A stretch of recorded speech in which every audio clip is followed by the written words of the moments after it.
근데 일단 트럼프 같은 경우가 약간 미국이 전 세계 경찰 역할을 하는 게 그때 실익이 없다.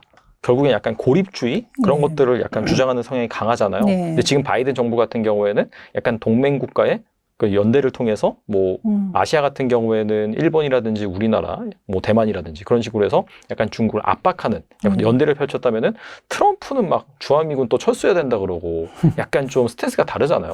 근데 트럼프 시절에도 그렇다고 해서 주한미군 철수까지 갔을 가능성은 거의 없고요. 실제로 아마 그렇게 하면서 방위비에서 조금 더 이제 더 뜯어내려는 정도지. 그러니까 그런 식의 돈을 조금 더 뜯어내려는 뭐 그런 정도지. 그게 진짜로 뭐 한미일 공조를 끊어낸다 이럴 리는 없거든요. 고립주의로 간다 그러는데 고립주의로 가면은 다른 나라도 피해를 보지만 미국도 피해가 큽니다. 당장 반도체 같은 경우 어디서 받아들이겠어요. 그래서 우리나라 막 대만이 이제 정말 TSMC가 중국의 공격을 받았다. 그러면은 그 타격을 물론 대만이 가장 크게 보겠지만 미국도 굉장히 심각한 타격을 보는 거거든요. 삼성전자에서 제대로 이게 물건이 제대로 생산이 안 된다. 생산에 차질을 빚는다 그럴 경우에 그러면은 우리나라가 물론 제일 큰 타격을 보겠지만 미국이라고 그러면 타격을 안 보냐는 거예요. 일부러 다른 나라 골탕 먹이려고 내 살 깎아 먹으면서 골탕 먹이는 그런 바보 같은 행동을 할 사람은 아니죠. 트럼프는 철저한 비즈니스맨입니다. 그렇죠. 말은 거칠게 하지만 이익 계산을 정확하게 하는 사람이거든요. 그런 측면에서 봤을 때 그렇게까지 이제 말하는 거에 비해서는 실제 행동은 좀 그보다는 더 순화되고 조금 더 그 미국의 시스템을 하에서 움직인다고 볼 수 있는 거죠. 약간 기브 앤 테이크 관점에서 이득이 되는 최대한 자기가 손해 안 보고 그런 관점에서 뭐 동맹국을 더 확대를 할 수도 있는 거고 그렇죠. 뭐 방위비 분담을 요구할 수도 있는 거고 그런 상황이 될 수 있을 것 같고 그렇다면 정리를 해보면은 사실 최근에 약간 시장에서 우려가 되고 있는 IRA법 폐기라든지 그런 부분 같은 경우에는 약간 좀 기우라고 생각을 하고 결과적으로 뭐 미국이 아쉬운 부분 이를테면 반도체 같은 경우 그 다음에 뭐 배터리 공장 같은 경우에도 지금 합작사를 많이 짓고 있잖아요. 그런 쪽 산업은 트럼프가 된다 하더라도 잘 갈 수 있겠네요, 그러면. 오히려 더 도움이 될 수도 있어요. 그게 제가 요 관련돼서 전문가들, 그러니까 반도체하고 배터리 쪽 전문가들을 이제 작년에 굉장히 많이 만날 기회가 있었어요. 여러 명을 만났는데 거의 대부분이 그렇게 봅니다. 일단은 중국의 추격이 무서웠는데 시간을 좀 벌었다. 예, 오히려 이제 지금 미국에서 작년에 이제 그 가이드라인이 나왔는데 해외 우려기관이라는 거를 발표를 했거든요. 아, 맞아요. 예. 근데 해외 우려기관이 이제 4나라예요. 4나라에서 투자를 받은 기업인데 어디냐면은 이란, 러시아, 북한, 중국. 근데 우리가 이란, 북한, 러시아하고 합작한 회사는 사실 별로 없죠. 거의 없죠. 예. 그러니까 결국 중국인데 중국의 투자를 25% 이상을 받으면은 우리나라하고 한 회사도 해외 우려 기관이 됩니다. 근데 중국의 투자라는 개념이 뭐냐면은 중국 정부, 중국 국영기업, 중국 정치인, 그리고 정치인의 가족. 근데 가족을 어디까지 했는지 모르겠어요. 아마 제가 알기로는 이제 친가족만 한 것 같아요. 뭐 팔촌, 뭐 이렇게까지는 안 가는 것 같고. 그러니까 중국 고위 정치인의 가족, 뭐 아들이나 부인까지는 아마 넣은 것 같아요. 예. 근데 사실 그렇게 해가지고 25%를 넘어가게 되면은 그거는 우려기관이 되기 때문에 지금 우리나라가 이게 제일 많이 걸리는 게 뭐냐면은 반도체나 배터리의 부품으로 들어가는 핵심 광물들 있죠. 그 광물들을 가공하는 업체를 중국하고 합작을 한 경우가 많아요. 근데 여기에 지분을 우리가 75%까지 가지고 있는 경우가 많지 않거든요. 그러니까 이걸 75%까지 사야 되는 거죠.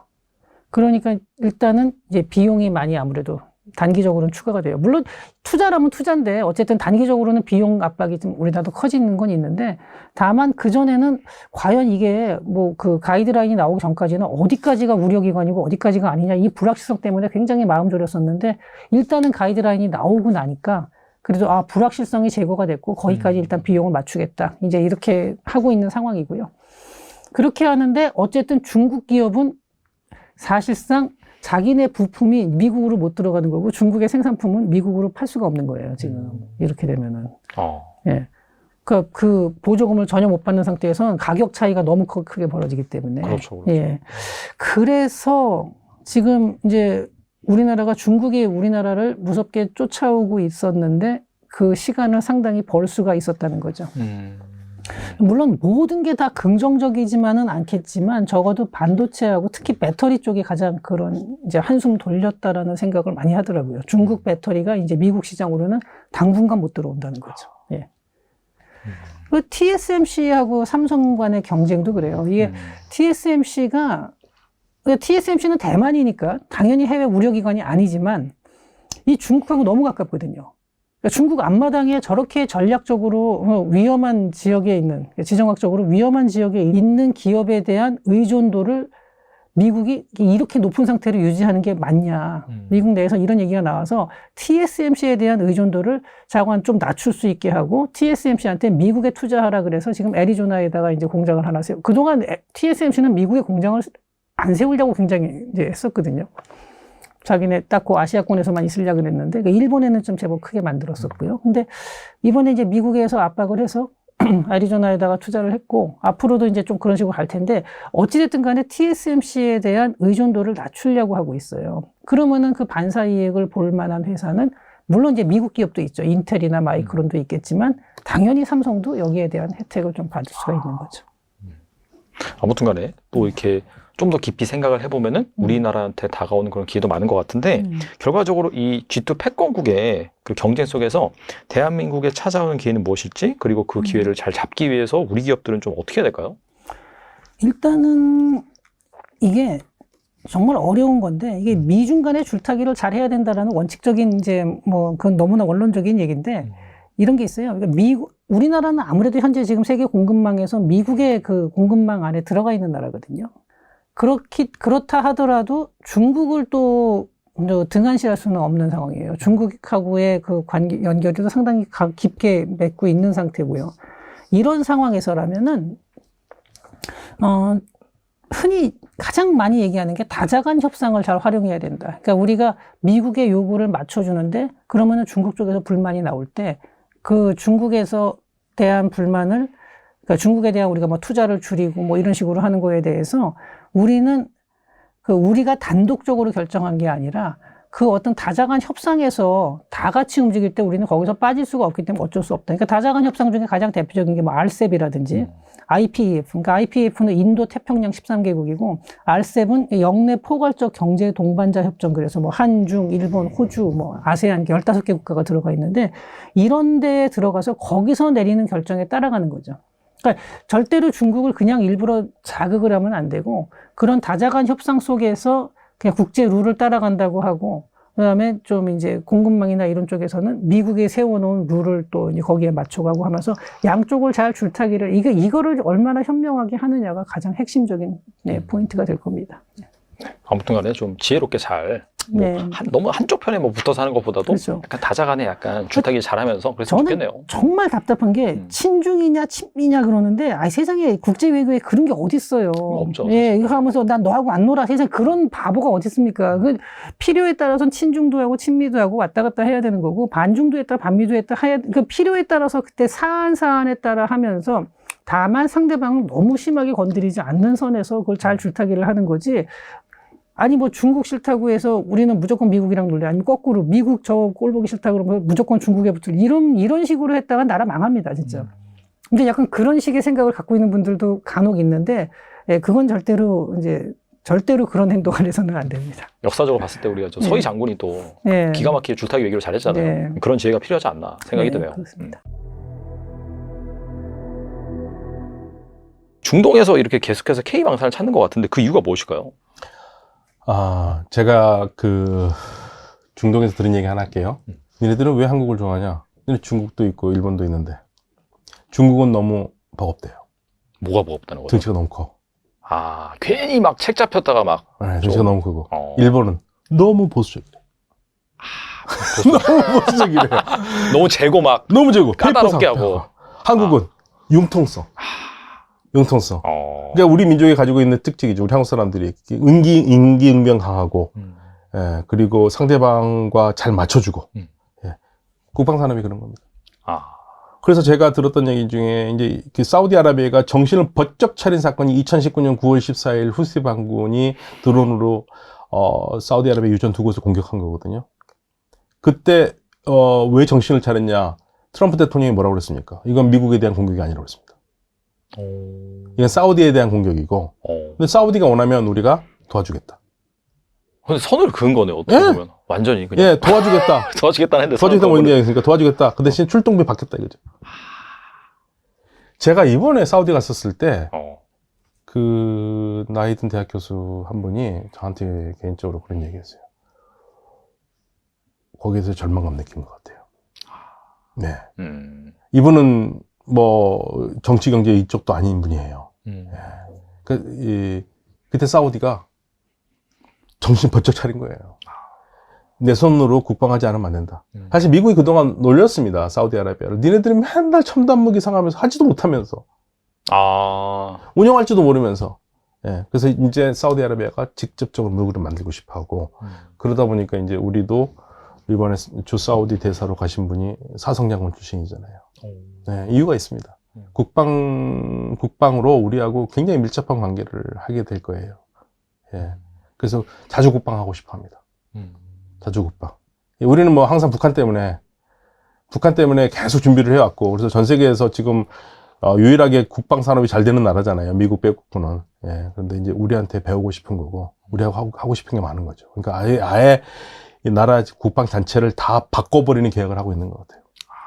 이게 사실 미국이 뭐 점점 트럼프 때부터 고립주의를 뭐 택했다 그런 말이 있는데, 그게 뭔가 트럼프의 스타일이라기보다도 사실 전반적으로 계속해서 이 세계 정세가 불안하고, 미국이 계속해서 거기에서 뭐 돈을 쓰기도 좀 애매하고, 그 군대를 유지하는 것 자체가 돈을 쓰는 거니까 지금 부채 계속해서 늘어나고 있고, 그래서 전반적으로 이렇게 축소될 수밖에 없는 그런 상황에서 네. 사실 이게 하나하나 어차피 이제 예전에 중동이라고 한다면 에너지 때문에, 석유 때문에 계속해서 거기에 관여를 해야 되지만은 자구에서 셰일가스도 잘 나오는 상황이고, 그러니까 멀어질 수밖에 없는 그런 상황이라고 볼 수 있겠네요. 그래서 이제 돈 투입하지 않겠다 이거죠. 왜 우리가 이게 자꾸 희생을 하면서, 그러니까 미국 입장은 또 이해가 가요. 아니, 우리가 왜 다른 나라를 위해서 호르무즈를 지켜야 되고, 홍해를 지켜야 되고, 이걸 해야 되느냐. 그거 안 하겠다. 니네들이 해라. 이거지 않았습니까? 사실은 그때, 트럼프 대통령의 본심이죠. 야, 왜 우리가 우리 돈 내고 지금 그 호르무즈를 지키고 있는데, 니네 중국 우리 때문에 이득 보는 거 아니야? 니네들도 와서 좀 지켜봐. 뭐 이런 실언을 한 적도 있었어요. 미국이 가지고 있는 생각이죠. 예. 그러니까 사실은 그동안 미국이 전 세계의 경찰 국가로 하면서 바닷길을 지켜줬기 때문에 세계가 안정적으로 경제를 운영을 했는데, 이제 미국이 빠지겠다는 얘기지 않습니까? 그리고 좀 다른 나라들이 니네들이 좀 더 하고 돈을 내고 그렇게 하는 거고, 지금 우리한테도 그런 얘기지 않습니까? 그렇죠. 트럼프 때도 예. 방위비 분담. 예, 방위 분담 돈 더 내라. 그러니까 이스라엘한테도 그 무기도 그냥 주는 건 아니라고 얘기하더라고요. 물론 이제 무상 자원으로 들어가는 것도 있긴 하지만, 예, 전부 다 지금 미국이 경제적으로 어려우니까 쉽지가 않지 않습니까? 지금 그 상황이 미국이 지금 중동에 신경 쓸 만한 때가 아니에요. 그래서 그렇습니다. 우리나라 입장에서 어떻게 보면 기회겠네요. 그렇게 방산 수출을 잘할 수가 있으니까. 예, 방산 수출 기회인데, 또 이제 항상 이럴 때 문제가 되는 게, 우리 기술이 누설될 가능성이 있잖아요. 국방이라는 게. 그래서 이제 그 부분은 우리가 뭐 굉장히 정신 차리고 바짝 해야 되겠지만, 한번 뭐 군 기밀 같은 게 나가면 안 되니까. 저는 이제 걱정이 되는 게, 그래도 우리가 이제 정부가 하고 하니까 조금 덜 걱정을 하는데, 우리가 중국한테 얼마나 많이 넘겼습니까? 유출 많이 당했죠, 사실. 갖다 그냥 개인적인 이득으로 갖다 바친 사람들도 많고. 엄청 많죠. 지금도 예. 뭐 있을 거야. 사실. 예. 적발한 사실은 저는 그냥 그런 거 볼 때마다 우리 정부가 그런 그 국가 기밀에 이런 거는 형량이 너무 짧아. 종신형을 내리던가 해가지고 국가 비밀 같은 거는 그래야 되는데, 몇 년 살다 나오면은 뭐 평생 뭐 돈. 뭐 한번 갔다 오지 뭐 사실 막말로 예, 진짜. 그렇죠. 이제 그런 게 걱정이 되는데, 이제 국방 쪽은 좀 덜 하겠지만, 예, 전체적으로 우리가, 그러니까 중동에서 우리하고 손을 잡고 싶어 하는 이유 중에 우리가 기술 이전하기 때문에 그래요. 그러니까 우리가 고민은 항상 기술 이전 어디까지 할 것인가가 우리의 고민이에요. 예, 이건 제가 직접적으로 UAE의, 차관한테 들은 얘기예요. 일본 사람들하고 회의를 하는데, 제가 유일하게 한국 사람이었거든요. 네. 뭐, 스파이도 아닌데, 스파이로 간 건 아닙니다. 일본과 UAE의 회의인데, 제가 어떻게 끼어들어갔어요. 예. 뭐, 생긴 게 저 일본 사람처럼 생겼을지 모르겠죠. 그 사람 입장에서. 네. 차관이 얘기하다가 한국에 섰다니까 되게 좋아하더라고요. 인공위성 사업에 들어갔던 사람이에요. 우리 한국과 같이. 그러면서 일본 사람들한테 왜 우리가 한국과 그 인공위성 했는지 아느냐. 일본은 기술을 이전을 안 해주겠다고 그랬대요. 근데 우리는 해줬기 때문에 한 거예요. UAE의 우주 산업의 기반이 됐던 인공위성을 우리가 70%의 기술을 70%가 우리가 참가를 했고 UAE가 30% 한 거거든요. 그걸 당연히 홈페이지에도 적어놨어요. 한국의 기술로 만들었다. 그 다음에 만든 다음에 그 다음 단계는 나사하고 하는 겁니다. 그래서 기술 이전 때문에 하는 거예요. 네. 약간 그 밀당을 잘해야겠네요. 어디까지 뭐 해주고 어디까지는 또 안 해줄지. 네, 그래서 지금 중동에 우리가 사업 기회가 열렸다고 하지만 우리가 이제 정신 바짝 차려야 되는 것 중 하나가 중동에서 가지고 있는 생각으로 우리 한국 사람들이 전부 다 그 생각하거든요. 아, 중동 돈 많으니까 돈만 돼. 예, 정확하게 그 얘기 하잖아요. UAE가 뭐라는지 아세요? 그 차관이? 우리는 돈만 되지 않는다. 우리는 돈만 되지 않는다. 우리가 자꾸 돈만 돼서 돈만 된다고 그러는데 돈만 되지 않고 우리는 기술이 필요하기 때문에 기술 이전을 해야 된다. 기술 이전하지 않는 나라고는 안 한다는 얘기예요. 예, 그게 이제 우리가 중동 2.0 하면서 중동 진출을 할 때 염두에 둬야 되는 얘기 중에 하나죠. 예. 돈만 받을 수 있는 거 아닙니다. 약간 G2 간의 패권 갈등? 이런 것 때문에 우리나라가 확실히 좀 들어갈 룸이 있다 이렇게 보시나요? 저는 당연히 있다고 보죠. 있다고 보고, 물론 이제 첨예하게 대립하고 나면 굉장히 어렵지만, 보통 이제 우리가 뭐 미중이 싸우면, 한국이 대체제로서의 어떤 걸 할 수 있는 게 있지 않겠느냐. 그건 이제 일시적으로는 그렇게 나타날 수 있어요. 근데 장기적으로는 그런 거 가지고는 안 되는 것 같고, 특히 바이오 이런 경우도 원래 미국이 그런 의약품 개발해가지고 뭐 인도에서도 생산하고, 잘 기억을 해보시면 우리 그 각국이 그 코로나 이 치료제 개발하면서 뭐 주겠다, 우리나라한테도 주겠다 그러다가 이게 결국 결정적인 돈벌이가 되니까 미국이 독점을 해버렸잖아요. 화이자 이런 데가. 그게 대표적인 현상이에요. 그래서 이런 원천 기술에 대한 거는 분명하게 미국이 갖고 있기 때문에 이거를 어떻게 뭐 할 수는 없어요. 없는데, 그러면 그런 부분에서는 미국의 파트너가 되는 게 굉장히 중요하잖아요.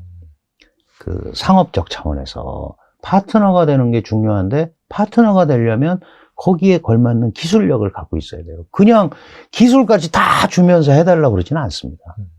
자기네들도 기술 유출이니까. 미국이나 중국이 한국 반도체나 대만 반도체에 목을 매는 이유는 뭐예요? 자기네들이 못 만드는 걸 만들어서 그렇거든요. 그러니까 그렇죠. 설계도 잘 만들어주고 그림을 잘 그려서 주면 그걸 그대로 구현을 해낸단 말이죠. 그건 그런 기술이 있기 때문에.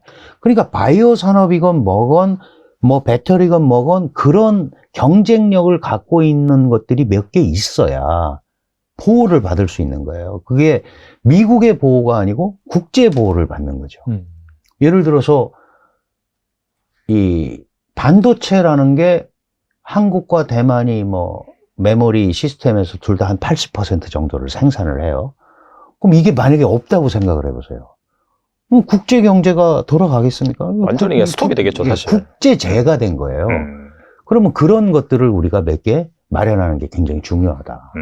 그래야 상대국으로부터 이제 뭐 이런 표현은 좀 어떨지 모르겠습니다. 대접을 받으면서 움직일 수 있다. 그러면 당연히 필요한 게 있으면 협력이 가능하고 우리가 그런 공간이 생길 수 있죠. 예를 들어서 우리 삼성이나 TSMC가 막 1.7나노 막 이런 거 놓고 경쟁을 하고 있는 이유가 바로 그런 거예요. 지금 뭐 TSMC가 일본에 설립한 것도 6나노, 5나노 이런 수준이잖아요. 중국은 뭐 30나노, 40나노 밖에 못하고 14나노 이하는 미국에서 또 못 들어가게 해놨고 독보적이잖아요. 그러면 잘 못 건드리는 거죠. 예를 들어서 그런 형태들의 기술 우위와 격차 이것들을 마련을 한다면 그런 틈새는 자연스럽게 꼭 미중 갈등이 아니더라도 미중 양측으로부터 받을 수 있는 게 많아지는 거죠. 확실히 약간 미국이 그런 중국 제재를 하다 보니까 반도체라든지 사실 배터리라든지 일부 그런 영역에서는 사실 중국이 우리를 좀 무섭게 추격하는 디스플레이도 마찬가지고요. 그런 부분에 대한 약간 시간을 좀 벌어줬다. 확실히 그런 얘기 있더라고요. 그런 거는 분명히 있습니다. 그런데 이게 이제 영원하지는 않다는 데가 문제가 있어요. 이게 반도체도 계속 하면 올라올 거 아니겠어요. 그렇죠. 계속 그 연구를 하면. 그리고 제로 나노라는 건 없잖아요. 그러면 그것도 한계가 있을 거고, 그러면 그걸 또 생각을 해서 그 다음 거를 생각을 해야 된다는 거죠. 요새 한국의 그 석유화학, 유화가 굉장히 어려워요.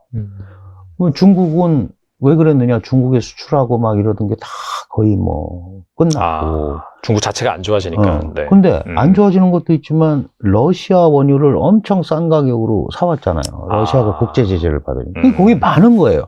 온갖 실험을 다 해보고 있는 거죠. 그 많은 원유를 가지고. 그러니까 기술이 발달하게 돼 있어요. 이걸 가지고 이렇게 해보고 한국에서 갖다 썼던 거 자기네가 또 해보기도 하고 시간이 있는 거예요. 그러니까 결국은 기술은 투자하고 계속 오면은 따라오게 돼 있어요. 시간은 걸리지만. 그럼 반도체 같은 경우는 뭐 영원히 못 따라온다.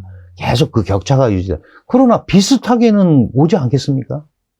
그러면은 그런 시간을 버는 사이에 새로운 것들, 그 미래 먹거리라는 게 바로 그런 건데, 그런 것들에 대한 우위, 이거를 마련하지 않으면 결국은 다 비슷비슷해지는 거죠. 그렇게 된다면 그 다음에는 규모의 경제, 시장, 이걸 가지고 움직이게 되니까 우리가 중국 경제가 지금 어렵다고 그래서 뭐 붕괴한다거나 망한다거나 이제 끝났다거나 이런 생각을 가지면 안 된다는 거예요. 왜냐하면 계속 가고 있잖아요. 어쨌든 뭐 연평균 5% 내외, 뭐 믿네 못 믿네 그러지만 그걸 발전을 하고 있고 그 흐름을 가고 있잖아요. 완만하지만. 그러면은 그런 가운데서도 우리가 바로 옆에 있기 때문에 그렇습니다. 이게 멀리 있고 영향을 안 받으면 괜찮은데 받는다면은 이 상황을 어떻게 우리가 적절하게 경제적으로 협력을 할 건가 또는 그런 공간을 찾을 수 있는가 이런 데에 대한 노력 이제 고민도 해야 된다. 우리가 미국이 아니잖아요. 우리는 우리대로 살아야 되니까. 그래야 그런 과정에서 또 뭐가 발전이 되고 그러면 미국한테도 또 할 말을 또 할 수 있고 경제적으로 이런 구조를 우리가 만들어내야 그게 자강 아닌가요? 그렇죠. 저는 그렇게 생각합니다. 그런 부분이 안 되면 뭐 기업인들도 다 그거 가지고 고민을 하고 있어요. 그래서 단순하게 뭐 이제 중국은 끝났다 이런 상황이 아닌 거죠. 끝나도 살아 있습니다. 안 끝납니다. 지금도 중국의 지방 정부들은 한국에 투자 유치단을 보내고 있어요. 지금도 오고 있습니다.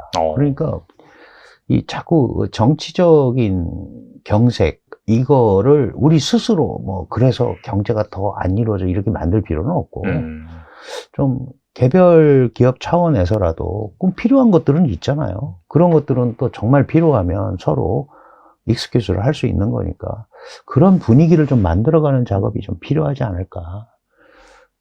뭐 소통을 제가 하라고 자꾸 그러는데 그렇다고 아무것도 안 하고 있을 수는 없잖아요. 당연히 중국이 이렇게 쉽게 받아들여 주지 않습니다. 그러나 중국도 가려운 데가 있죠. 우리도 가려운 데가 있고 서로 긁어줄 수 있는 데가 분명히 있다. 그럼 그런 부분에 대해서는 얼마든지 갈 수 있는 거거든요. 그러니까 이거를 너무 고정화된 관념으로 만들어 놓고 요새 중국이 미중 간의 갈등이 세고 한중 관계가 안 풀려서 안 돼. 이렇게 미리 포기할 이유는 전혀 없다. 틈새를 찾고 연구를 하고 그러면은 업종별로, 지역별로 분명히 공간이 있다. 저는 그렇게 생각을 합니다. 오히려 약간 이렇게 힘들 때 방금 말씀하신 것처럼 뭐 투자 설정 보내고 할 때 우리가 그 빈 공간을 잘 채워주면 좋은 그런 기회가 될 수도 있겠네요. 그렇죠. 얼마든지 그런 기회가 있다. 그리고 중국은 그럴 정도를 제공할 수 있다. 적어도 정치, 외교, 군사 이런 쪽에서는 여러 가지 어려운 점이 있지만 먹고 사는 문제가 제일 급한 거잖아요. 그렇죠. 중국도 경제가 잘못되면은 시진핑 정권도 어떻게 될지 알 수가 없어요. 그렇지 않습니까? 경제가 잘못되면은 다른 방법이 없잖아요. 우리를 먹여 살릴 수 있는 사람들을 찾을 수밖에 없는 게 사람들의 생각이란 말이죠. 그래서 그런 점에서 물론 여러 가지로 어려운 점이 많지만 그 공간들을 찾는 노력이 필요하다. 그리고 제가 이제 요새 그런 말씀 많이 드리는데 갈등이 다 있죠. 갈등은 원래 해결이 잘 안 돼요. 그렇죠. 그래서 갈등을 해결하려고 그러지 말고 관리하자. 관리하는 시스템을 가지면 얼마든지 소통할 수 있죠. 당장 해결하는 거 아니니까. 그런 얘기들을 해나가는 게 굉장히 중요하다 이런 생각이 듭니다.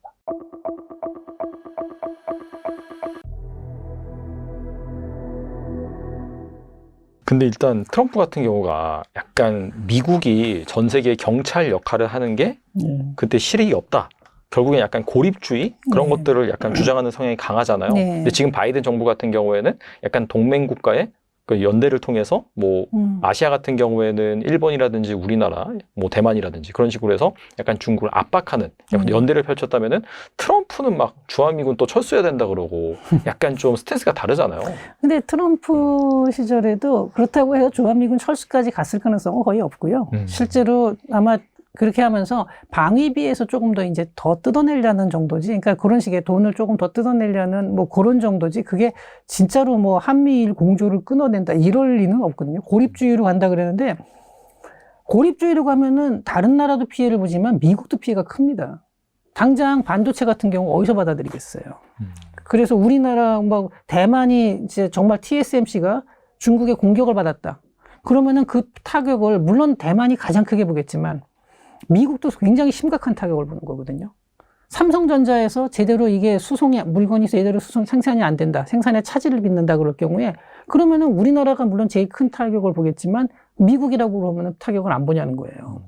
일부러 다른 나라 골탕 먹이려고 내 살 깎아 먹으면서 골탕 먹이는 그런 바보 같은 행동을 할 사람은 아니죠. 트럼프는 철저한 비즈니스맨입니다. 그렇죠. 말은 거칠게 하지만 이익 계산을 정확하게 하는 사람이거든요. 그런 측면에서 봤을 때 그렇게까지 이제 말하는 거에 비해서는 실제 행동은 좀 그보다는 더 순화되고 조금 더 그 미국의 시스템을 하에서 움직인다고 볼 수 있는 거죠. 약간 기브 앤 테이크 관점에서 이득이 되는 최대한 자기가 손해 안 보고 그런 관점에서 뭐 동맹국을 더 확대를 할 수도 있는 거고, 그렇죠. 뭐 방위비 분담을 요구할 수도 있는 거고 그런 상황이 될 수 있을 것 같고 그렇다면 정리를 해보면은 사실 최근에 약간 시장에서 우려가 되고 있는 IRA법 폐기라든지 그런 부분 같은 경우에는 약간 좀 기우라고 생각을 하고 결과적으로 뭐 미국이 아쉬운 부분, 이를테면 반도체 같은 경우, 그 다음에 뭐 배터리 공장 같은 경우에도 지금 합작사를 많이 짓고 있잖아요. 그런 쪽 산업은 트럼프가 된다 하더라도 잘 갈 수 있겠네요, 그러면. 오히려 더 도움이 될 수도 있어요. 그게 제가 요 관련돼서 전문가들, 그러니까 반도체하고 배터리 쪽 전문가들을 이제 작년에 굉장히 많이 만날 기회가 있었어요. 여러 명을 만났는데 거의 대부분이 그렇게 봅니다. 일단은 중국의 추격이 무서웠는데 시간을 좀 벌었다. 예, 오히려 이제 지금 미국에서 작년에 이제 그 가이드라인이 나왔는데 해외 우려기관이라는 거를 발표를 했거든요. 아, 맞아요. 예. 근데 해외 우려기관이 이제 4나라예요. 4나라에서 투자를 받은 기업인데 어디냐면은 이란, 러시아, 북한, 중국.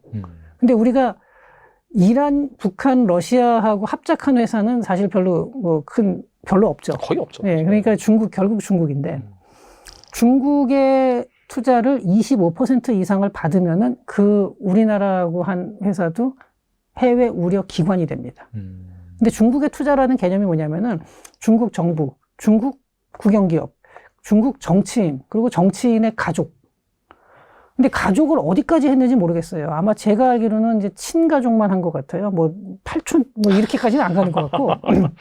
그러니까 중국 고위 정치인의 가족, 뭐 아들이나 부인까지는 아마 넣은 것 같아요. 예.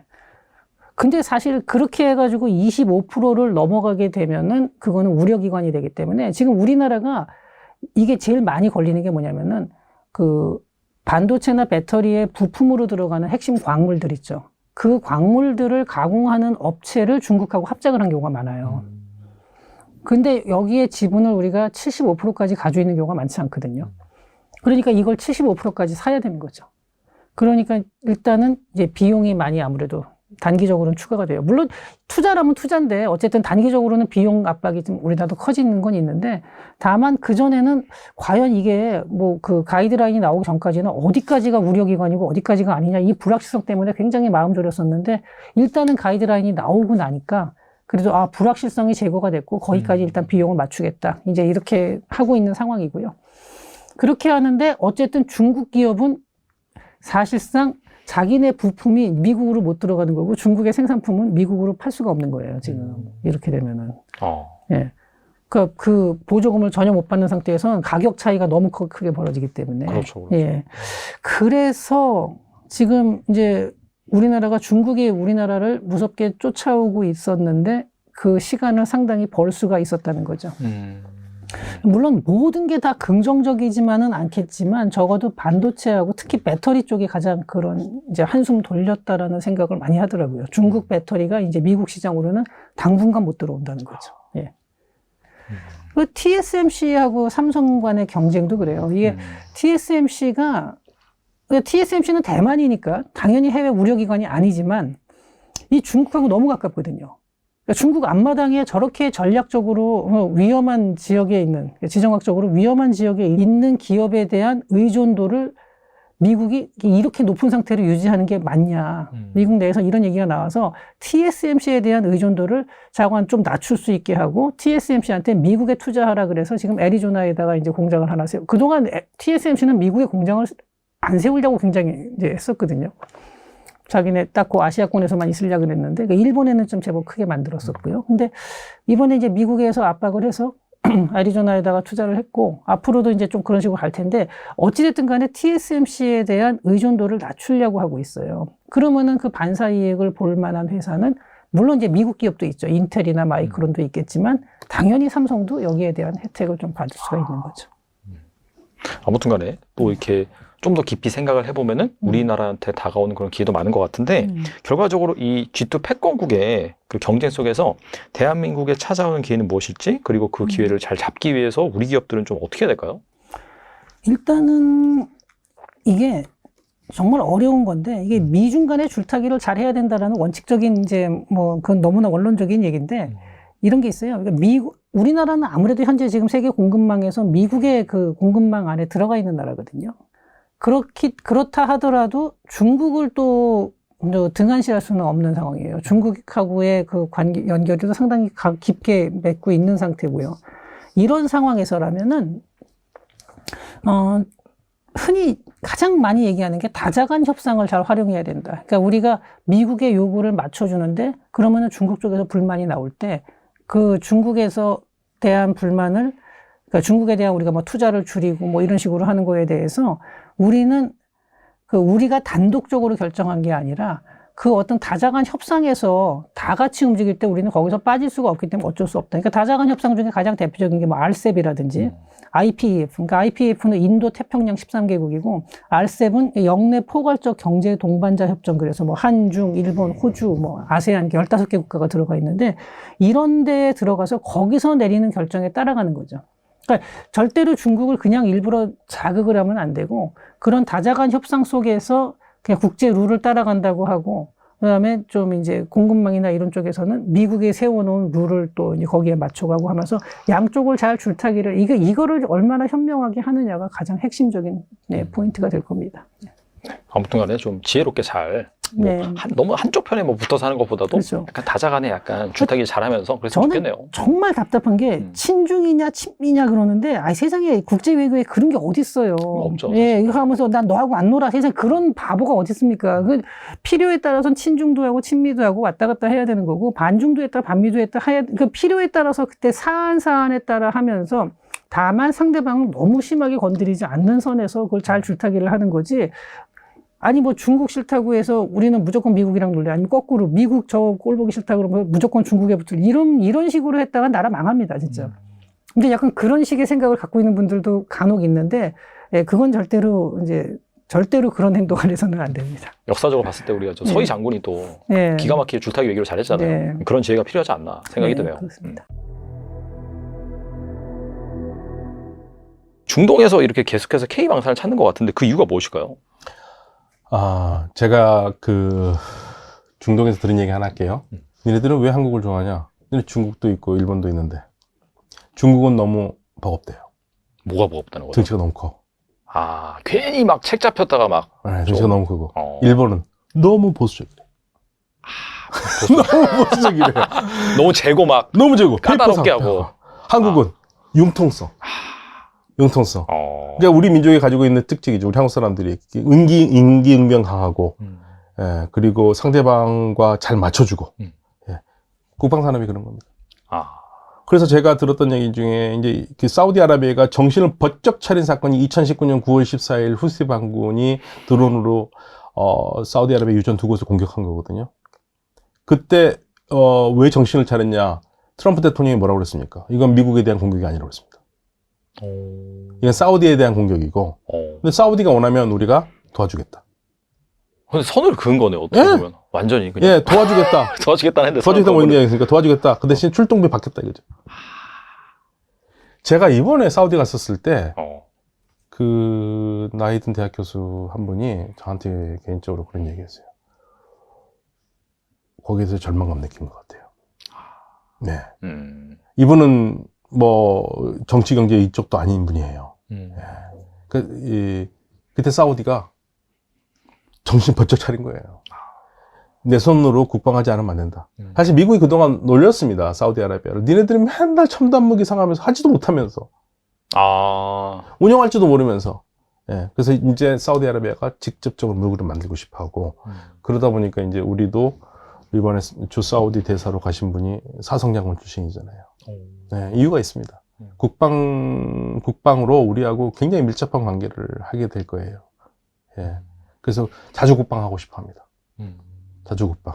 우리는 뭐 항상 북한 때문에 계속 준비를 해왔고, 그래서 전 세계에서 지금 유일하게 국방 산업이 잘 되는 나라잖아요. 미국 빼고는. 예, 그런데 이제 우리한테 배우고 싶은 거고, 우리하고 하고 싶은 게 많은 거죠. 그러니까 아예 이 나라 국방 자체를 다 바꿔버리는 계획을 하고 있는 것 같아요. 이게 사실 미국이 뭐 점점 트럼프 때부터 고립주의를 뭐 택했다 그런 말이 있는데, 그게 뭔가 트럼프의 스타일이라기보다도 사실 전반적으로 계속해서 이 세계 정세가 불안하고 미국이 계속해서 거기에서 뭐 돈을 쓰기도 좀 애매하고 그 군대를 유지하는 것 자체가 돈을 쓰는 거니까 지금 부채 계속해서 늘어나고 있고, 그래서 전반적으로 이렇게 축소될 수밖에 없는 그런 상황에서 네. 사실 이게 하나하나 어차피 이제 예전에 중동이라고 한다면 에너지 때문에 석유 때문에 계속해서 거기에 관여를 해야 되지만은 자구에서 셰일가스도 잘 나오는 상황이고, 그러니까 멀어질 수밖에 없는 그런 상황이라고 볼 수 있겠네요. 그래서 이제 돈 투입하지 않겠다 이거죠. 왜 우리가 이게 자꾸 희생을 하면서, 그러니까 미국 입장은 또 이해가 가요. 아니, 우리가 왜 다른 나라를 위해서 호르무즈를 지켜야 되고, 홍해를 지켜야 되고, 이걸 해야 되느냐. 그거 안 하겠다. 니네들이 해라. 이거지 않았습니까? 사실은 그때, 트럼프 대통령의 본심이죠. 야, 왜 우리가 우리 돈 내고 지금 그 호르무즈를 지키고 있는데 니네 중국 우리 때문에 이득 보는 거 아니야? 니네들도 와서 좀 지켜봐. 뭐 이런 실언을 한 적도 있었어요. 미국이 가지고 있는 생각이죠. 예. 그러니까 사실은 그동안 미국이 전 세계의 경찰 국가로 하면서 바닷길을 지켜줬기 때문에 세계가 안정적으로 경제를 운영을 했는데 이제 미국이 빠지겠다는 얘기지 않습니까? 그리고 좀 다른 나라들이 니네들이 좀 더 하고 돈을 내고 그렇게 하는 거고, 지금 우리한테도 그런 얘기지 않습니까? 그렇죠. 트럼프 때도 예. 방위비 분담. 예, 방위 분담 돈 더 내라. 그러니까 이스라엘한테도 그 무기도 그냥 주는 건 아니라고 얘기하더라고요. 물론 이제 무상 자원으로 들어가는 것도 있긴 하지만 예, 전부 다 지금 미국이 경제적으로 어려우니까 예, 쉽지가 않지 않습니까? 지금 그 상황이 미국이 지금 중동에 신경 쓸 만한 때가 아니에요. 그래서 그렇습니다. 우리나라 입장에서 어떻게 보면 기회겠네요. 그렇게 방산 수출을 잘할 수가 있으니까. 예, 방산 수출 기회인데 또 이제 항상 이럴 때 문제가 되는 게 우리 기술이 누설될 가능성이 있잖아요. 국방이라는 게. 그래서 이제 그 부분은 우리가 뭐 굉장히 정신 차리고 바짝 해야 되겠지만 한번 뭐 군 기밀 같은 게 나가면 안 되니까. 저는 이제 걱정이 되는 게, 그래도 우리가 이제 정부가 하고 하니까 조금 덜 걱정을 하는데, 우리가 중국한테 얼마나 많이 넘겼습니까? 유출 많이 당했죠, 사실. 갖다 그냥 개인적인 이득으로 갖다 바친 사람들도 많고. 엄청 많죠. 지금도 뭐 있을 거야, 사실. 예. 그래서 사실은 저는 그냥 그런 거 볼 때마다 우리 정부가 그런 그 국가 기밀에 이런 거는 형량이 너무 짧아. 종신형을 내리던가 해가지고 국가 비밀 같은 거는 그래야 되는데, 몇 년 살다 나오면은 뭐 평생 뭐 돈. 뭐 한번 갔다 오지 뭐 사실 막말로 예, 진짜. 그렇죠. 이제 그런 게 걱정이 되는데, 이제 국방 쪽은 좀 덜 하겠지만, 예, 전체적으로 우리가, 그러니까 중동에서 우리하고 손을 잡고 싶어 하는 이유 중에 우리가 기술 이전하기 때문에 그래요. 그러니까 우리가 고민은 항상 기술 이전 어디까지 할 것인가가 우리의 고민이에요. 예, 이건 제가 직접적으로 UAE의, 차관한테 들은 얘기예요. 일본 사람들하고 회의를 하는데, 제가 유일하게 한국 사람이었거든요. 네. 뭐, 스파이도 아닌데, 스파이로 간 건 아닙니다. 일본과 UAE의 회의인데, 제가 어떻게 끼어들어갔어요. 예. 뭐 생긴 게 저 일본 사람처럼 생겼을지 모르겠죠. 그 사람 입장에서. 네. 차관이 얘기하다가 한국에 섰다니까 되게 좋아하더라고요. 그 저기 인공위성 사업에 들어갔던 사람이에요. 우리 한국과 같이. 그러면서 일본 사람들한테 왜 우리가 한국과 그 인공위성 했는지 아느냐. 일본은 기술을 이전을 안 해주겠다고 그랬대요. 근데 우리는 해줬기 때문에 한 거예요. UAE의 우주 산업의 기반이 됐던 인공위성을 우리가 70%의 기술을 70%가 우리가 참가를 했고 UAE가 30% 한 거거든요. 그걸 당연히 홈페이지에서 적어놨어요. 한국의 기술로 만들었다. 그 다음에 만든 다음에 그 다음 단계는 나사하고 하는 겁니다. 그래서 기술 이전 때문에 하는 거예요. 네. 약간 그 밀당을 잘해야겠네요. 어디까지 뭐 해주고 어디까지는 또 안 해줄지. 네, 그래서 지금 중동에 우리가 사업 기회가 열렸다고 하지만 우리가 이제 정신 바짝 차려야 되는 것 중 하나가 중동에서 가지고 있는 생각으로 우리 한국 사람들이 전부 다 그 생각하거든요. 아, 중동 돈 많으니까 돈만 돼. 예, 정확하게 그 얘기 하잖아요. UAE가 뭐라는지 아세요? 그 차관이? 우리는 돈만 되지 않는다. 우리는 돈만 되지 않는다. 우리가 자꾸 돈만 돼서 돈만 된다고 그러는데 돈만 되지 않고 우리는 기술이 필요하기 때문에 기술 이전을 해야 된다. 기술 이전하지 않는 나라고는 안 한다는 얘기예요. 예, 그게 이제 우리가 중동 2.0 하면서 중동 진출을 할 때 염두에 둬야 되는 얘기 중에 하나죠. 예. 돈만 받을 수 있는 거 아닙니다. 약간 G2 간의 패권 갈등? 이런 것 때문에 우리나라가 확실히 좀 들어갈 룸이 있다 이렇게 보시나요? 저는 당연히 있다고 보죠. 있다고 보고, 물론 이제 첨예하게 대립하고 나면 굉장히 어렵지만, 보통 이제 우리가 뭐 미중이 싸우면, 한국이 대체제로서의 어떤 걸 할 수 있는 게 있지 않겠느냐. 그건 이제 일시적으로는 그렇게 나타날 수 있어요. 근데 장기적으로는 그런 거 가지고는 안 되는 것 같고, 특히 바이오 이런 경우도 원래 미국이 그런 의약품 개발해가지고 뭐 인도에서도 생산하고, 잘 기억을 해보시면 우리 그 각국이 그 코로나 이 치료제 개발하면서 뭐 주겠다, 우리나라한테도 주겠다 그러다가 이게 결국 결정적인 돈벌이가 되니까 미국이 독점을 해버렸잖아요. 화이자 이런 데가. 그게 대표적인 현상이에요. 그래서 이런 원천 기술에 대한 거는 분명하게 미국이 갖고 있기 때문에 이거를 어떻게 뭐 할 수는 없어요. 없는데, 그러면 그런 부분에서는 미국의 파트너가 되는 게 굉장히 중요하잖아요. 그 상업적 차원에서 파트너가 되는 게 중요한데, 파트너가 되려면 거기에 걸맞는 기술력을 갖고 있어야 돼요. 그냥 기술까지 다 주면서 해달라고 그러지는 않습니다. 자기네들도 기술 유출이니까. 미국이나 중국이 한국 반도체나 대만 반도체에 목을 매는 이유는 뭐예요? 자기네들이 못 만드는 걸 만들어서 그렇거든요. 그러니까 그 설계도 잘 만들어주고 그림을 잘 그려서 주면 그걸 그대로 구현을 해낸단 말이죠. 그건 그런 기술이 있기 때문에. 그러니까 바이오 산업이건 뭐건 뭐 배터리건 뭐건 그런 경쟁력을 갖고 있는 것들이 몇 개 있어야 보호를 받을 수 있는 거예요. 그게 미국의 보호가 아니고 국제 보호를 받는 거죠. 예를 들어서 이 반도체라는 게 한국과 대만이 뭐 메모리 시스템에서 둘 다 한 80% 정도를 생산을 해요. 그럼 이게 만약에 없다고 생각을 해보세요. 그럼 국제 경제가 돌아가겠습니까? 완전히 스톱이 되겠죠, 사실. 국제재가 된 거예요. 그러면 그런 것들을 우리가 몇 개 마련하는 게 굉장히 중요하다. 그래야 상대국으로부터 이제 뭐 이런 표현은 좀 어떨지 모르겠으면 대접을 받으면서 움직일 수 있다. 그러면 당연히 필요한 게 있으면 협력이 가능하고 우리가 그런 공간이 생길 수 있죠. 예를 들어서 우리 삼성이나 TSMC가 막 1.7나노 막 이런 거 놓고 경쟁을 하고 있는 이유가 바로 그런 거예요.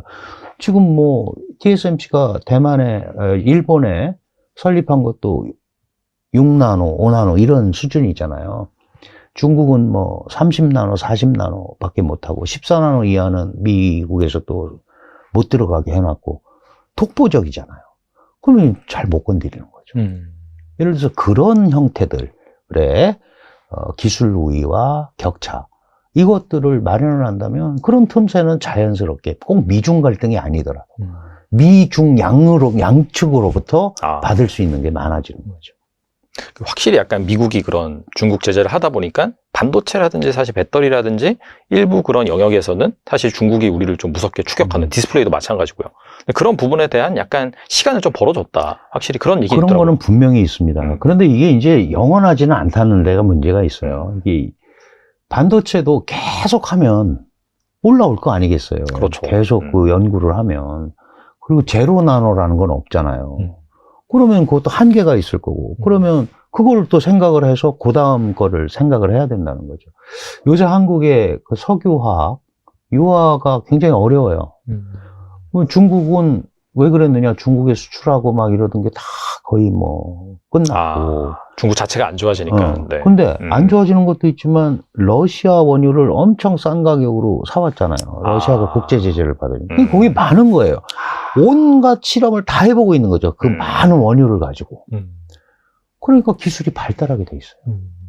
이걸 가지고 이렇게 해보고 한국에서 갖다 썼던 거 자기네가 또 해보기도 하고 시간이 있는 거예요.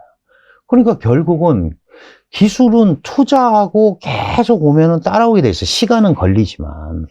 그럼 반도체 같은 경우는 뭐 영원히 못 따라온다.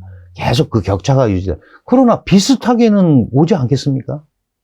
그러면은 그런 시간을 버는 사이에 새로운 것들, 그 미래 먹거리라는 게 바로 그런 건데, 그런 것들에 대한 우위, 이거를 마련하지 않으면 결국은 다 비슷비슷해지는 거죠. 그렇게 된다면 그 다음에는 규모의 경제, 시장, 이걸 가지고 움직이게 되니까 우리가 중국 경제가 지금 어렵다고 그래서 뭐 붕괴한다거나 망한다거나 이제 끝났다거나 이런 생각을 가지면 안 된다는 거예요. 왜냐하면 계속 가고 있잖아요. 어쨌든 뭐 연평균 5% 내외 뭐 믿네 못 믿네 그러지만 그걸 발전을 하고 있고 그 흐름을 가고 있잖아요. 완만하지만. 그러면은 그런 가운데서도 우리가 바로 옆에 있기 때문에 그렇습니다. 이게 멀리 있고 영향을 안 받으면 괜찮은데 받는다면은 이 상황을 어떻게 우리가 적절하게 경제적으로 협력을 할 건가 또는 그런 공간을 찾을 수 있는가 이런 데 대한 노력 이제 고민도 해야 된다. 우리가 미국이 아니잖아요. 우리는 우리대로 살아야 되니까. 그래야 그런 과정에서 또 뭐가 발전이 되고 그러면 미국한테도 또 할 말을 또 할 수 있고 경제적으로 이런 구조를 우리가 만들어내야 그게 자강 아닌가요? 그렇죠. 저는 그렇게 생각합니다. 그런 부분이 안 되면 뭐 기업인들도 다 그거 가지고 고민을 하고 있어요. 그래서 단순하게 뭐 이제 중국은 끝났다 이런 상황이 아닌 거죠. 끝나도 살아 있습니다. 안 끝납니다. 지금도 중국의 지방 정부들은 한국에 투자 유치단을 보내고 있어요. 지금도 오고 있습니다.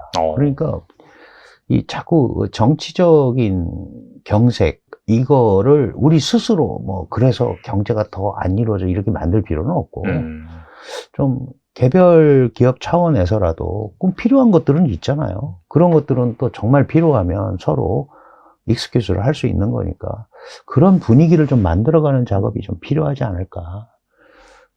뭐 소통을 제가 하라고 자꾸 그러는데 그렇다고 아무것도 안 하고 있을 수는 없잖아요. 당연히 중국이 이렇게 쉽게 받아들여 주지 않습니다. 그러나 중국도 가려운 데가 있죠. 우리도 가려운 데가 있고 서로 긁어줄 수 있는 데가 분명히 있다. 그럼 그런 부분에 대해서는 얼마든지 갈 수 있는 거거든요. 그러니까 이거를 너무 고정화된 관념으로 만들어 놓고 요새 중국이 미중 간의 갈등이 세고 한중 관계가 안 풀려서 안 돼. 이렇게 미리 포기할 이유는 전혀 없다. 틈새를 찾고 연구를 하고 그러면은 업종별로, 지역별로 분명히 공간이 있다. 저는 그렇게 생각을 합니다. 오히려 약간 이렇게 힘들 때 방금 말씀하신 것처럼 뭐 투자 설산 보내고 할 때 우리가 그 빈 공간을 잘 채워주면 좋은 그런 기회가 될 수도 있겠네요. 그렇죠. 얼마든지 그런 기회가 있다. 그리고 중국은 그럴 정도를 제공할 수 있다. 적어도 정치, 외교, 군사 이런 쪽에서는 여러 가지 어려운 점이 있지만 먹고 사는 문제가 제일 급한 거잖아요. 그렇죠. 중국도 경제가 잘못되면은 시진핑 정권도 어떻게 될지 알 수가 없어요. 그렇지 않습니까? 경제가 잘못되면은 다른 방법이 없잖아요. 우리를 먹여 살릴 수 있는 사람들을 찾을 수밖에 없는 게 사람들의 생각이란 말이죠. 그래서 그런 점에서 물론 여러 가지로 어려운 점이 많지만 그 공간들을 찾는 노력이 필요하다. 그리고 제가 이제 요새 그런 말씀 많이 드리는데 갈등이 다 있죠. 갈등은 원래 해결이 잘 안 돼요. 그렇죠. 그래서 갈등을 해결하려고 그러지 말고 관리하자. 관리하는 시스템을 가지면 얼마든지 소통할 수 있죠. 당장 해결하는 거 아니니까. 그런 얘기들을 해나가는 게 굉장히 중요하다 이런 생각이 듭니다.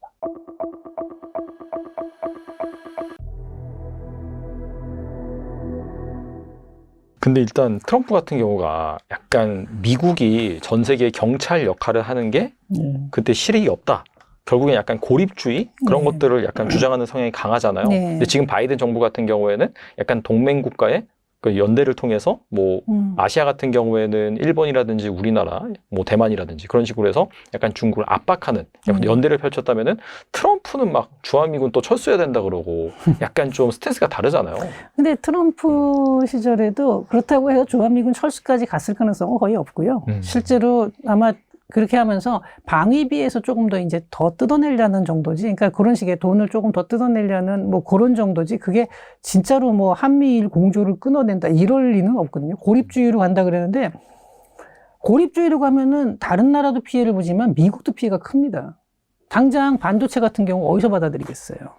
그래서 우리나라 뭐 대만이 이제 정말 TSMC가 중국의 공격을 받았다. 그러면은 그 타격을 물론 대만이 가장 크게 보겠지만 미국도 굉장히 심각한 타격을 보는 거거든요. 삼성전자에서 제대로 이게 물건이 제대로 생산이 안 된다. 생산에 차질을 빚는다 그럴 경우에 그러면은 우리나라가 물론 제일 큰 타격을 보겠지만 미국이라고 그러면 타격을 안 보냐는 거예요. 일부러 다른 나라 골탕 먹이려고 4살 깎아 먹으면서 골탕 먹이는 그런 바보 같은 행동을 할 사람은 아니죠. 트럼프는 철저한 비즈니스맨입니다. 그렇죠. 말은 거칠게 하지만 이익 계산을 정확하게 하는 사람이거든요.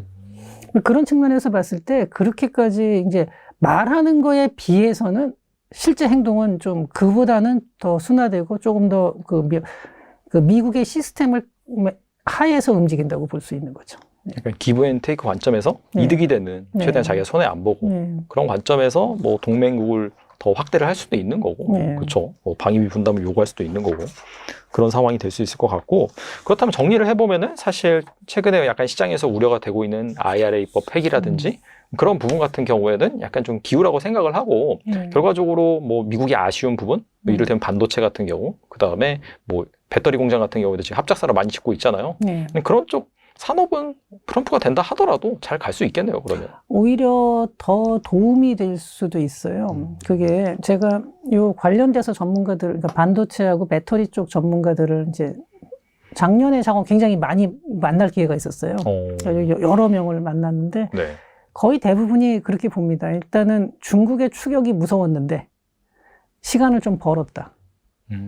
예, 오히려 이제 지금 미국에서 작년에 이제 그 가이드라인이 나왔는데 해외 우려기관이라는 거를 발표를 했거든요. 아, 맞아요. 예. 네. 근데 해외 우려기관이 이제 4나라예요.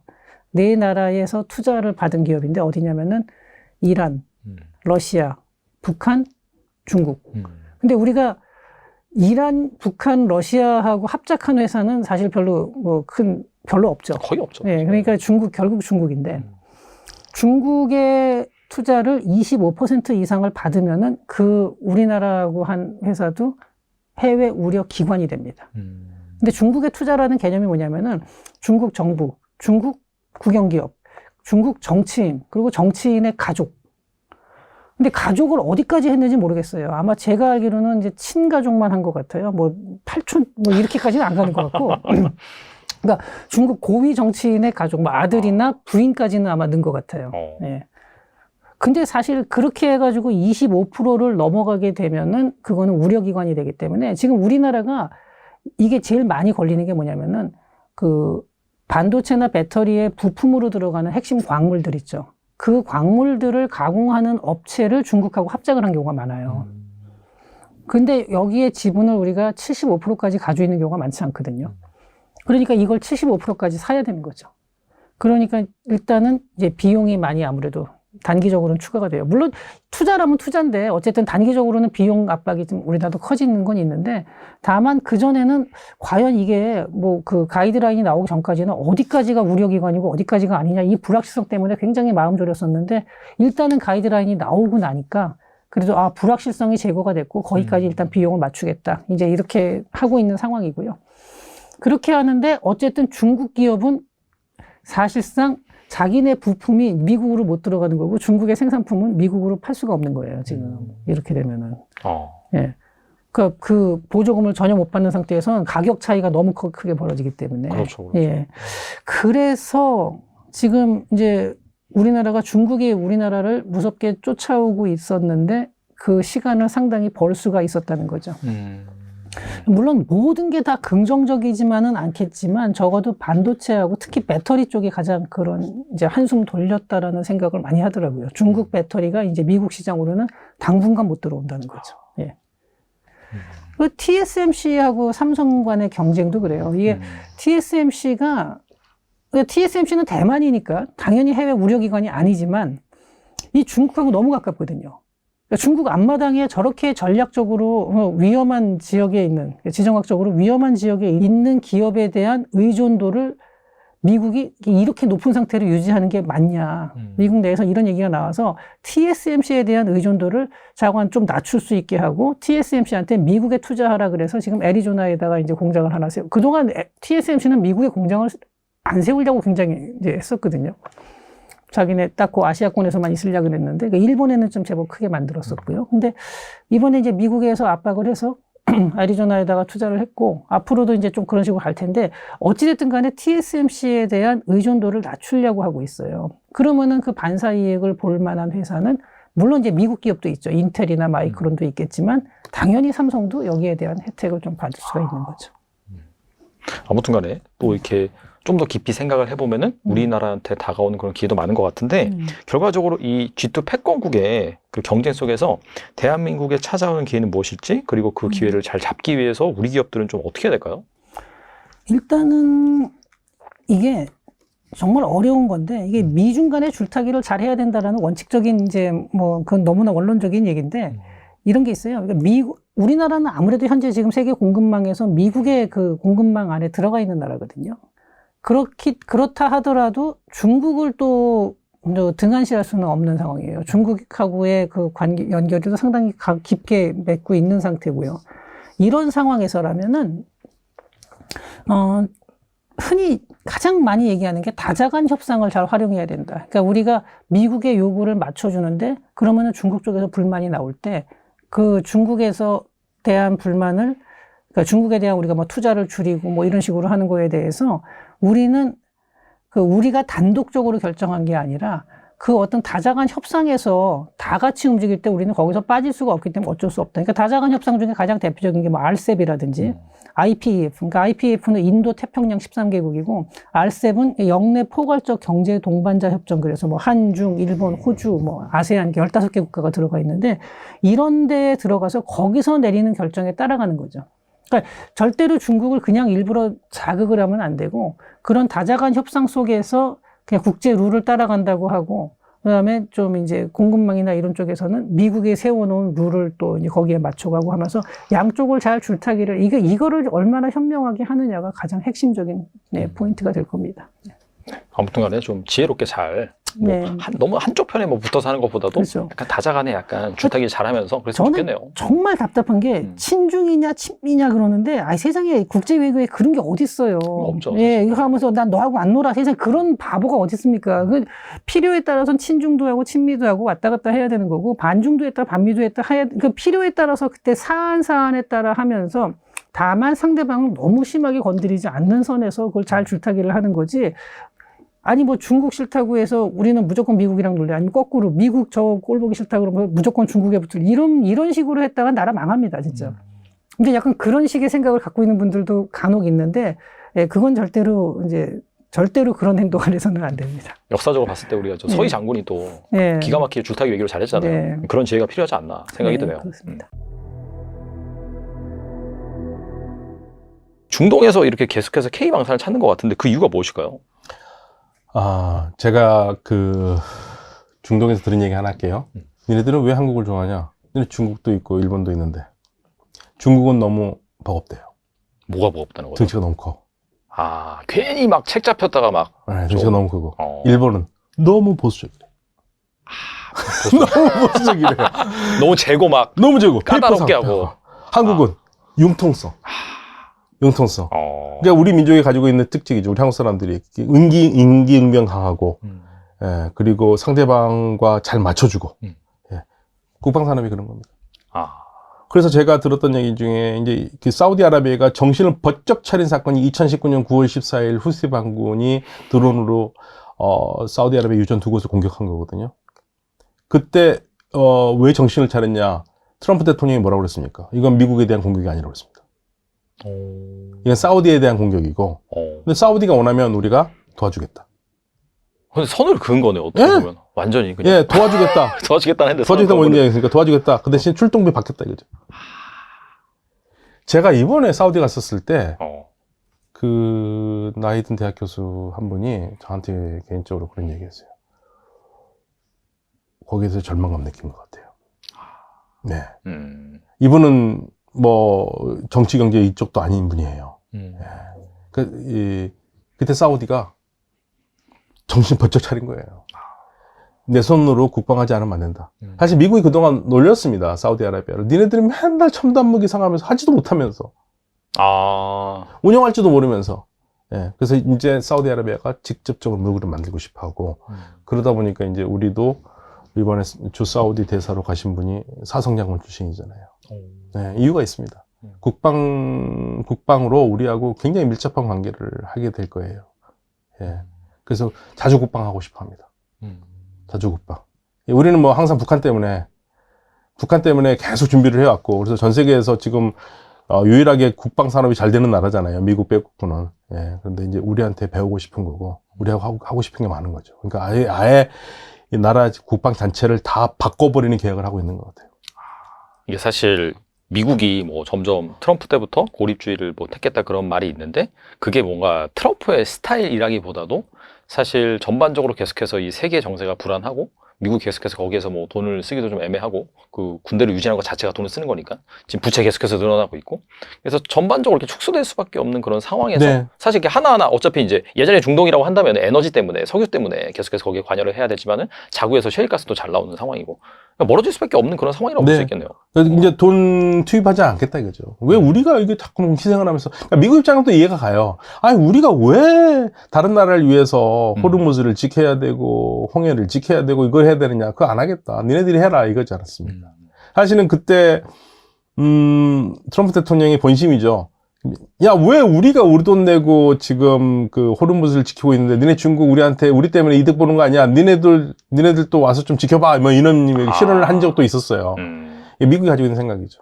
예. 그러니까 사실은 그동안 미국이 전 세계의 경찰 국가로 하면서 바닷길을 지켜줬기 때문에 세계가 안정적으로 경제를 운영을 했는데, 이제 미국이 빠지겠다는 얘기지 않습니까? 그리고 좀 다른 나라들이 니네들이 좀 더 하고 돈을 내고 그렇게 하는 거고, 지금 우리한테도 그런 얘기지 않습니까? 그렇죠. 트럼프 때도 예. 방위비 분담. 예, 방위 분담 돈 더 내라.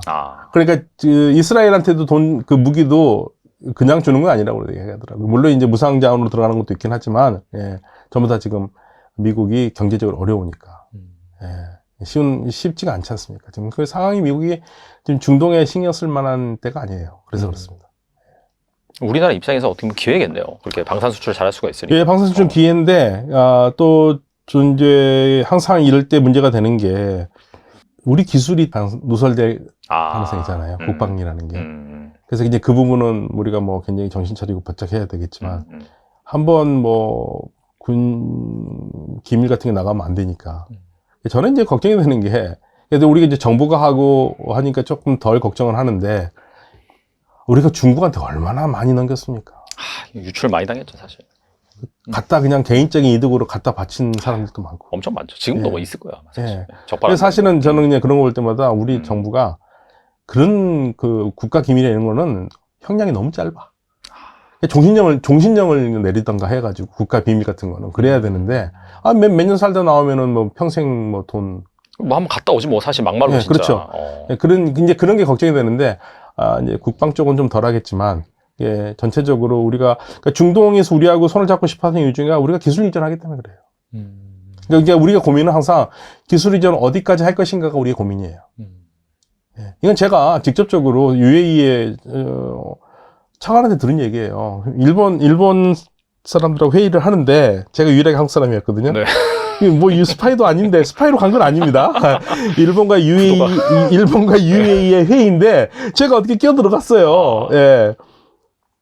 뭐 생긴 게 저 일본 사람처럼 생겼을지 모르겠죠. 그 사람 입장에서. 네. 차관이 얘기하다가 한국에 섰다니까 되게 좋아하더라고요. 인공위성 사업에 들어갔던 사람이에요. 우리 한국과 같이. 그러면서 일본 사람들한테 왜 우리가 한국과 그 인공위성 했는지 아느냐. 일본은 기술을 이전을 안 해주겠다고 그랬대요. 근데 우리는 해줬기 때문에 한 거예요. UAE의 우주 산업의 기반이 됐던 인공위성을 우리가 70%의 기술을 70%가 우리가 참가를 했고 UAE가 30% 한 거거든요. 그걸 당연히 홈페이지에서 적어놨어요. 한국의 기술로 만들었다. 그 다음에 만든 다음에 그 다음 단계는 나사하고 하는 겁니다. 그래서 기술 이전 때문에 하는 거예요. 네. 약간 그 밀당을 잘해야겠네요. 어디까지 뭐 해주고 어디까지는 또 안 해줄지. 네, 그래서 지금 중동에 우리가 사업 기회가 열렸다고 하지만 우리가 이제 정신 바짝 차려야 되는 것 중 하나가 중동에서 가지고 있는 생각으로 우리 한국 사람들이 전부 다 그 생각하거든요. 아, 중동 돈 많으니까 돈만 돼. 예, 정확하게 그 얘기 하잖아요. UAE가 뭐라는지 아세요? 그 차관이?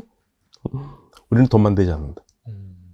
우리는 돈만 되지 않는다. 우리가 자꾸 돈만 돼서 돈만 된다고 그러는데 돈만 되지 않고 우리는 기술이 필요하기 때문에 기술 이전을 해야 된다. 기술 이전하지 않는 나라고는 안 한다는 얘기예요.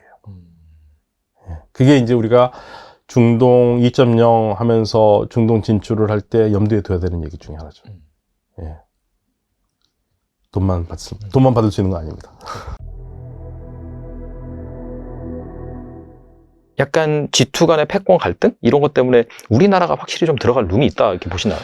저는 당연히 있다고 보죠. 있다고 보고, 물론 이제 첨예하게 대립하고 나면 굉장히 어렵지만, 보통 이제 우리가 뭐 미중이 싸우면, 한국이 대체제로서의 어떤 걸 할 수 있는 게 있지 않겠느냐. 그건 이제 일시적으로는 그렇게 나타날 수 있어요. 근데 장기적으로는 그런 거 가지고는 안 되는 것 같고, 특히 바이오 이런 경우도 원래 미국이 그런 의약품 개발해가지고 뭐 인도에서도 생산하고, 잘 기억을 해보시면 우리 그 각국이 그 코로나 이 치료제 개발하면서 뭐 주겠다, 우리나라한테도 주겠다 그러다가 이게 결국 결정적인 돈벌이가 되니까 미국이 독점을 해버렸잖아요. 화이자 이런 데가.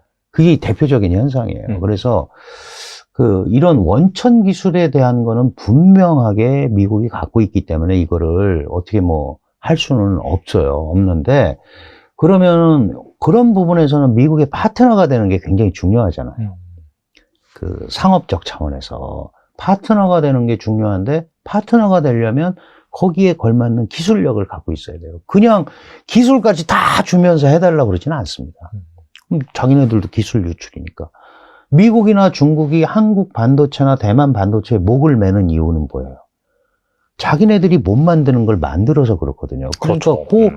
설계도 잘 만들어주고 그림을 잘 그려서 주면 그걸 그대로 구현을 해낸단 말이죠. 그건 그런 기술이 있기 때문에. 그러니까 바이오 산업이건 뭐건 뭐 배터리건 뭐건 그런 경쟁력을 갖고 있는 것들이 몇 개 있어야 보호를 받을 수 있는 거예요. 그게 미국의 보호가 아니고 국제 보호를 받는 거죠. 예를 들어서 이 반도체라는 게 한국과 대만이 뭐 메모리 시스템에서 둘 다 한 80% 정도를 생산을 해요. 그럼 이게 만약에 없다고 생각을 해보세요. 그럼 국제 경제가 돌아가겠습니까? 완전히 스톱이 되겠죠, 사실. 국제재가 된 거예요. 그러면 그런 것들을 우리가 몇 개 마련하는 게 굉장히 중요하다. 그래야 상대국으로부터 이제 뭐 이런 표현은 좀 어떨지 모르겠습니다. 대접을 받으면서 움직일 수 있다. 그러면 당연히 필요한 게 있으면 협력이 가능하고 우리가 그런 공간이 생길 수 있죠. 예를 들어서 우리 삼성이나 TSMC가 막 1.7나노 막 이런 거 놓고 경쟁을 하고 있는 이유가 바로 그런 거예요. 지금 뭐 TSMC가 일본에 설립한 것도 6나노, 5나노 이런 수준이잖아요. 중국은 뭐 30나노, 40나노 밖에 못하고 14나노 이하는 미국에서 또 못 들어가게 해놨고, 독보적이잖아요. 그러면 잘 못 건드리는 거죠. 예를 들어서 그런 형태들의 기술 우위와 격차, 이것들을 마련을 한다면 그런 틈새는 자연스럽게 꼭 미중 갈등이 아니더라도 미중 양측으로부터 받을 수 있는 게 많아지는 거죠.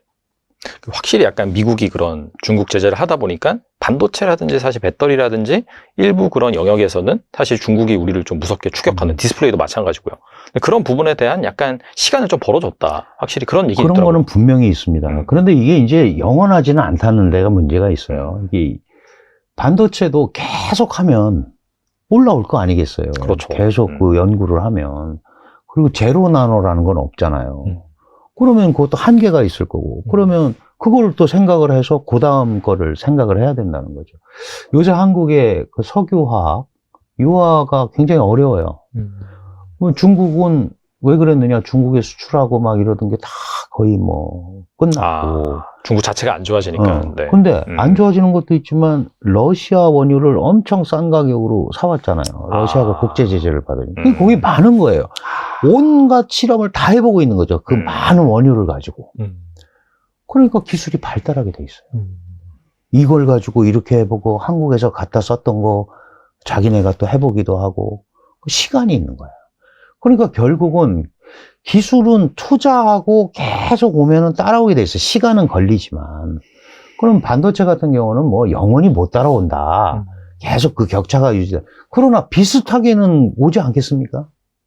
그러면은 그런 시간을 버는 사이에 새로운 것들, 그 미래 먹거리라는 게 바로 그런 건데, 그런 것들에 대한 우위, 이거를 마련하지 않으면 결국은 다 비슷비슷해지는 거죠. 그렇게 된다면 그 다음에는 규모의 경제, 시장, 이걸 가지고 움직이게 되니까 우리가 중국 경제가 지금 어렵다고 그래서 뭐 붕괴한다거나 망한다거나 이제 끝났다거나 이런 생각을 가지면 안 된다는 거예요. 왜냐하면 계속 가고 있잖아요. 어쨌든 뭐 연평균 5% 내외, 뭐 믿네 못 믿네 그러지만 그걸 발전을 하고 있고 그 흐름을 가고 있잖아요. 완만하지만. 그러면은 그런 가운데서도 우리가 바로 옆에 있기 때문에 그렇습니다. 이게 멀리 있고 영향을 안 받으면 괜찮은데 받는다면은 이 상황을 어떻게 우리가 적절하게 경제적으로 협력을 할 건가 또는 그런 공간을 찾을 수 있는가 이런 데에 대한 노력 이제 고민도 해야 된다. 우리가 미국이 아니잖아요. 우리는 우리대로 살아야 되니까. 그래야 그런 과정에서 또 뭐가 발전이 되고 그러면 미국한테도 또 할 말을 또 할 수 있고 경제적으로 이런 구조를 우리가 만들어내야 그게 자강 아닌가요? 그렇죠. 저는 그렇게 생각합니다. 그런 부분이 안 되면 뭐 기업인들도 다 그거 가지고 고민을 하고 있어요. 그래서 단순하게 뭐 이제 중국은 끝났다 이런 상황이 아닌 거죠. 끝나도 살아 있습니다. 안 끝납니다. 지금도 중국의 지방 정부들은 한국에 투자 유치단을 보내고 있어요. 지금도 오고 있습니다. 그러니까 이 자꾸 정치적인 경색 이거를 우리 스스로 뭐 그래서 경제가 더 안 이루어져 이렇게 만들 필요는 없고 좀 개별 기업 차원에서라도 꼭 필요한 것들은 있잖아요. 그런 것들은 또 정말 필요하면 서로 익스큐즈를 할 수 있는 거니까 그런 분위기를 좀 만들어가는 작업이 좀 필요하지 않을까.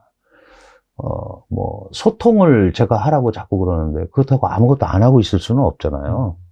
당연히 중국이 이렇게 쉽게 받아들여 주지 않습니다. 그러나 중국도 가려운 데가 있죠.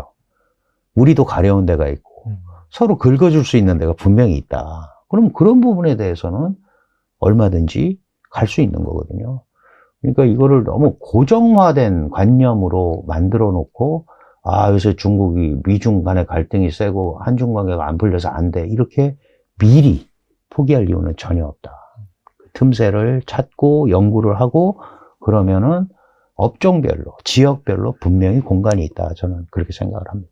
오히려 약간 이렇게 힘들 때 방금 말씀하신 것처럼 뭐 투자 설정 보내고 할 때 우리가 그 빈 공간을 잘 채워주면 좋은 그런 기회가 될 수도 있겠네요. 그렇죠. 얼마든지 그런 기회가 있다. 그리고 중국은 그럴 정도를 제공할 수 있다. 적어도 정치, 외교, 군사 이런 쪽에서는 여러 가지 어려운 점이 있지만 먹고 사는 문제가 제일 급한 거잖아요. 그렇죠. 중국도 경제가 잘못되면은 시진핑 정권도 어떻게 될지 알 수가 없어요. 그렇지 않습니까? 경제 잘못되면은 다른 방법이 없잖아요. 우리를 먹여 살릴 수 있는 사람들을 찾을 수밖에 없는 게 사람들의 생각이란 말이죠.